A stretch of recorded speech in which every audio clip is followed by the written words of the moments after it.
On part de la personne pour construire un projet autour de la personne ou avec la personne. D'accord. Sur la personne. Est-ce que c'est pratiqué ici? Oui. Vous avez des exemples à me donner? Le mien. Je vous écoute.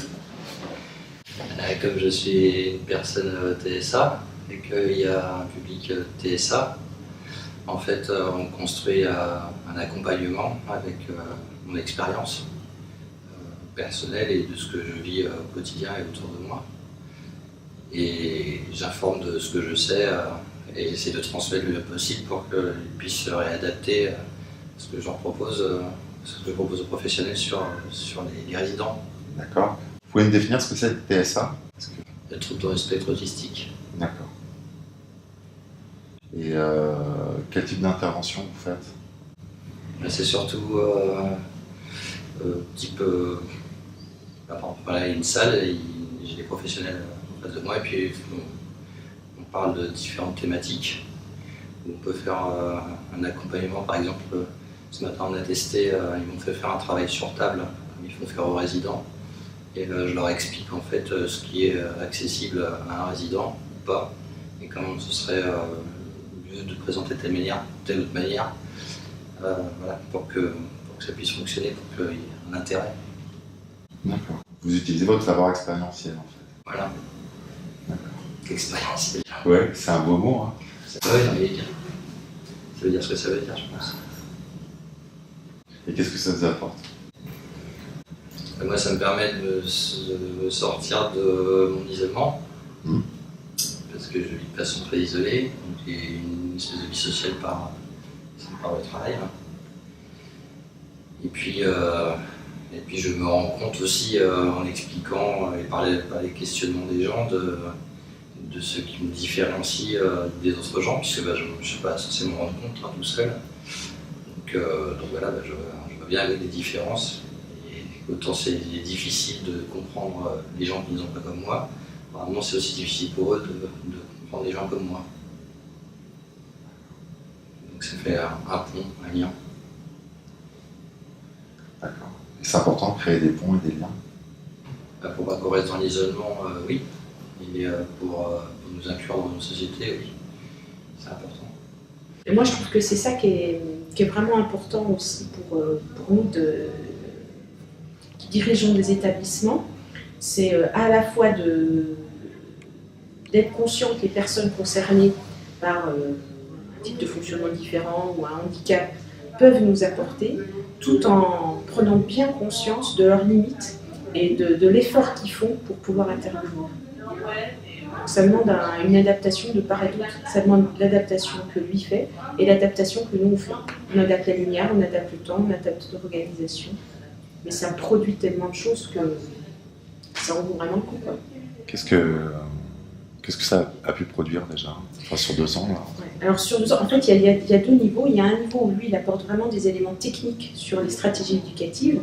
Et puis après, ce qui est vraiment intéressant, c'est que même pour moi qui connais quand même de façon théorique et qui ai fréquenté beaucoup de personnes avec autisme, ça vous permet de vivre vraiment une relation avec une personne autiste.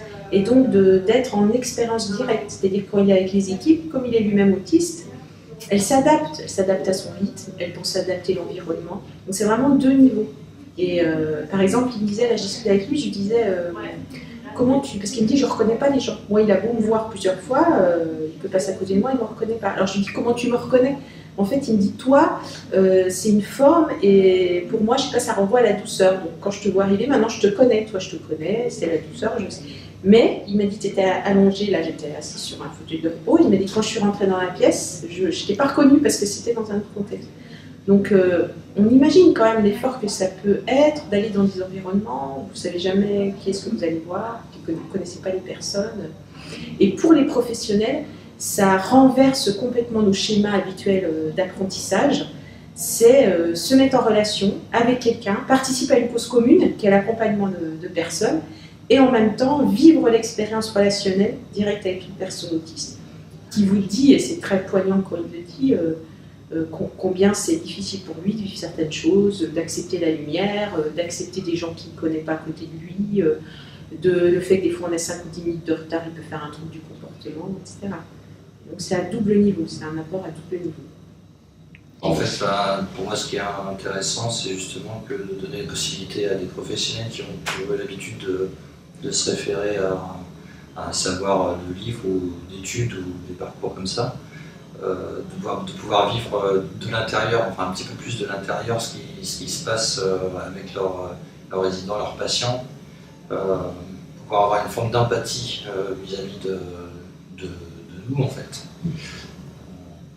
Parce que souvent, nous sommes professionnels de manquer d'empathie, mais je trouve que les gens qui ne sont pas comme nous ne sont pas empathiques vis-à-vis de nous. D'accord. Et donc, quelque part, voilà, c'est une vision, on leur apporte une vision de l'intérieur. Voilà. Et puis, ça permet de voir, au-delà du simple fait qu'on soit dans la pathologie ou autre, on est des personnes avec des caractéristiques. Et ça, par exemple, mon pôle ici, je trouve ça décentre du concept de la maladie, parce qu'ils voient une personne qui peuvent parler, voilà, échanger, qui peuvent être écoutés, voilà, ils comprennent aussi, il y a un vrai échange.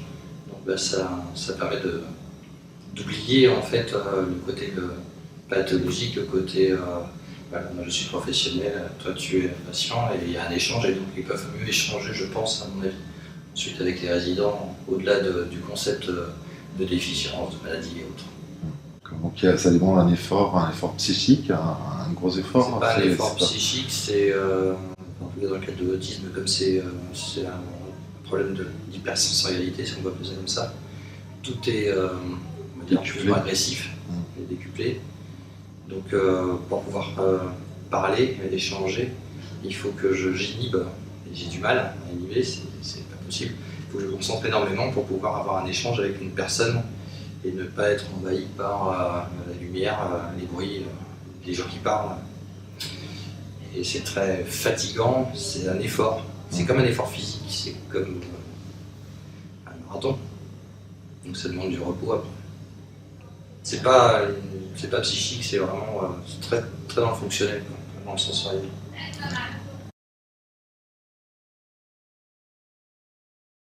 En fait, je trouve que le travail d'inclusion, il est nécessaire, c'est surtout pour les gens qui n'ont pas l'habitude de fréquenter des gens un peu extraordinaires, qui prennent l'habitude de rencontrer cette population, de vivre avec, de circuler parmi eux, parce qu'on peut aussi circuler parmi tout le monde. Et c'est un peu voilà, comme le principe de mettre des enfants différents à l'école. Pour que chacun s'habitue à vivre avec prenne conscience que chacun est différent en fait, aussi.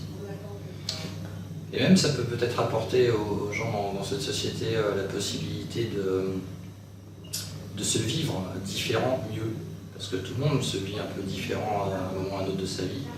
Et parfois c'est très mal vécu, et je pense justement que de rencontrer des gens différents, de voir qu'il y a des gens différents, on peut se dire moi aussi je suis différent sur certains points, et puis finalement mieux le vivre.